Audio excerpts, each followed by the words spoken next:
Hindi mo kailangang magmakaawa para mahalin ka. Kailangan mo lang maging uri ng lalaki na hindi nila kayang kalimutan. Isipin mo ito, bakit may mga lalaki na kahit hindi gwapo, kahit hindi mayaman, kahit walang kotse o malaking bahay, parang imposible silang bitawan ng babae, habang may mga lalaki naman na kahit ibigay ang buong mundo, iniiwanan pa rin. Hindi ito tungkol sa swerte, hindi ito tungkol sa pisikal na itsura, at lalo namang hindi ito tungkol sa kung magkano ang laman ng bulsa mo. Ito ay tungkol sa 5 sikreto, 5 katangian na kapag nasa iyo na, hindi ka na kailangang mangumbinsi pa ng kahit sino na manatili. Sila mismo ang pipiliing hindi ka bitawan. At ang pinakamagandang bahagi, lahat ng ito maaari mong matutunan.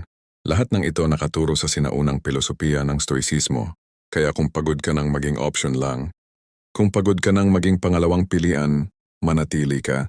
Dahil ang 5 sikreto na ito ang magbabago ng lahat. Narito ang masakit na katotohanan na ayaw marinig ng karamihan sa atin. Maraming lalaki ang naniniwala na ang susi sa pagpapanatili ng babae ay ang pagiging mabait, ang palaging pagbibigay, ang walang tigil na pagpapakita ng pagmamahal, kaya binubuhos nila ang lahat. Oras, pera, atensyon, emosyon, hanggang sa wala nang natitira para sa sarili nila. At ano ang resulta? Tama, binabaliwala, ini-ignore. O mas malala pa, ginagawang parang hindi sila umiiral. Hindi ba nakaka-frustrate? Ibinibigay mo ang lahat pero parang mas lumalayo pa siya. Pinapakita mo ang pagmamahal mo sa lahat ng paraan na alam mo, pero parang hindi pa rin sapat. Sinabi ni Marcus Aurelius, hindi ka nasasaktan ng mga pangyayari mismo, kundi ng iyong paghatol sa mga ito. At ito ang punto, ang problema hindi sa babae. Ang problema ay nasa maling paniniwala na dala-dala mo tungkol sa kung paano ka dapat mahalin. Maraming lalaki ang nabubuhay sa ilusyon na kung magsakripisyo sila ng sapat, kung magtiis sila ng sapat, kung ibigay nila ang lahat, automatikong mamahalin sila pabalik. Pero hindi ganon gumagana ang totoong atraksyon. Hindi ganoon gumagana ang tunay na koneksyon. Palalimin pa natin ito.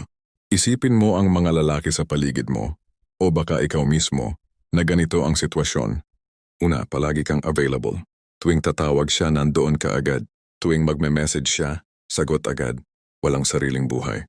Walang sariling mundo. Para kang nakasentro lang sa kanya, at dahil doon nawala ang misteryo, nawala ang hamon, nawala ang excitement. Pangalawa, nagmamakaawa ka para sa atensyon. Nagdo-double text. Nagtatanong kung bakit hindi nagre-reply. Nagche-check kung online pa ba. Hindi mo alam. Pero sa bawat pagmamakaawa mo, bumababa ang respeto niya sa iyo. Pangatlo, iniiwasan mo ang mga di pagkakasundo. Takot ka sa away. Takot ka sa tensyon. Kaya lahat ng gusto niya, sinusunod mo. Lahat ng sinasabi niya, oo agad. Hindi mo na malayan pero hindi ka nakapareha. Alipin ka na. At pangapat, ang ito ang pinakamasakit. Inilalagay mo siya sa pedestal habang tinatapa ka ng sarili mo. Ginawa mo siyang Diyosa habang ginawa mong basura ang sarili mong halaga. Sinabi ni Epictetus, walang sino mang may kakayahang gawing alipin ang isang taong malaya, maliban kung siya mismo ang pumili na maging isa. Matigas ang katotohanan, pero kailangan mo itong marinig. Kapag wala kang respeto sa sarili mo, wala ring ibang taong magre-respeto sa iyo. Lalo na ang babaeng gusto mong manatili. Kaya ano ang solusyon? Ano ang mga sikreto na taglay ng mga lalaking hindi kayang bitawan? Unang sikreto, ang emosyonal na katatagan. Ito ang pundasyon ng lahat. Ang lalaking hindi kayang bitawan ay hindi yung walang emosyon, kundi yung hindi nagpapadala sa emosyon. Hindi siya nagpapanik kapag may problema. Hindi siya gumuguho kapag may pagsubok. Hindi siya nagwawala kapag may hindi nagustuhan. Siya yung lalaking sa gitna ng bagyo, kalmado pa rin ang tingin. Hindi dahil wala siyang nararamdaman, kundi dahil pinili niyang kontrolin ang reaksyon niya. Sinabi ni Seneca, tayo ay mas madalas na takot kaysa nasaktan at mas nagdurusa tayo sa imahinasyon kaysa sa katotohanan. Ang emosyonal na katatagan ay hindi ka lang ginagawang kaakit-akit, ginagawa ka nitong maaasahan at walang mas kapangyarihang atraksyon kaysa sa lalaking alam ng babae na kakayanin ang anumang bagyo ng hindi gumuguho. Paano mo ito magagawa? Simpleng prinsipyo. Bago ka mag-react, huminto ka, huminga, at tanungin mo ang sarili mo, ito ba ang tugon ng lalaking gusto kong maging? Kung hindi, piliin ang tamang sagot bago gumawa ng aksyon. Araw-araw pa ulit-ulit, hanggang sa maging natural na ito sa'yo. Pangalawang sikreto, ang sariling misyon at direksyon. Ang lalaking hindi kayang bitawan ay may pupuntahan, may direksyon. May pinaghihirapan na hindi lamang para sa babae, kundi para sa sarili niya. Ito ang lalaking kapag tinanong mo kung ano ang mga plano niya, may malinaw na sagot. Hindi siya naghahanap ng babae para bigyan siya ng direksyon. Anavia winner. Siya mismo ang direksyon. Sinabi ni Marcus Aurelius, ang taong walang layunin ay parang barkong walang timon, tinatangay ng alon kahit saan. At ito ang katotohanan, ang babae ay hindi naghahanap ng lalaking gagawin siyang sentro ng buhay niya. Naghahanap siya ng lalaking may sariling sentro at inaanyayahan siyang maging bahagi nito. Kapag may misyon ka, nagkakaroon ka ng aura na mahirap ipaliwanag. May ningning sa mga mata mo. May determinasyon sa bawat hakbang mo. May layunin ang bawat kilos mo. At ang uri ng lalaking iyon, hindi siya tinatakbuhan ng babae. Hinahabol siya. Kaya simulan mo ngayon. Ano ang misyon mo? Ano ang pinaglalaban mo? Ano ang gigising sa iyo araw-araw kahit walang nanonood? Hanapin mo yon at ibigay mo ang buong sarili mo rito. Pangatlong sikreto, ang kakayahang lumayo ng mahinahon. Ito ang sikreto na kakaunti lang ang nakakaalam. Ang lalaking hindi kayang bitawan ay hindi dahil palagi siyang nandoon. Dahil alam ng babae na kaya niyang umalis at ayaw niyang mangyari iyon. Hindi ito pagbabanta. Hindi ito manipulasyon. Ito ay simpleng katotohanan. Yang lalaking may sapat na pagmamahal sa sarili ay hindi magtitiis sa sitwasyong hindi na siya pinahahalagahan. Sinabi ni Epictetus, ang kalayaan ay ang tanging layunin na karapat-dapat sa iyong pagpupunyagi. Ang lalaking may kakayahang lumayo ng mahinahon ay ang lalaking pinakamahalaga. Dahil hindi siya nagmamakaawa, hindi siya nagmamakaawa na manatili. Kung hindi na siya pinahahalagahan, tahimik siyang aalis. Hindi sa galit kundi sa dignidad. At ang babae, kapag alam niyang kaya mong lumayo ng walang drama, nang walang pagmamakaawa, nang may buo ang loob, doon niya mararamdaman ang tunay na takot na mawala ka, hindi dahil takot siya sa iyo, kundi dahil alam niyang ang lalaking kaya niyang mawala ay lalaking may tunay na halaga. Pang-apat na sikreto ang malalim na pakikinig at pagkakaunawa. Ito ang sikreto na minamaliit ng karamihan sa mundo ng social media ng patuloy na ingay ng walang katapusang distraction. Ang lalaking tunay na nakikinig ay parang bihirang hiyas. Hindi ito yung pakikinig na habang nagsasalita siya, iniisip mo na ang isasagot mo. Hindi rin yung pakikinig habang nakascroll sa telepono. Ito ang tunay na pakikinig.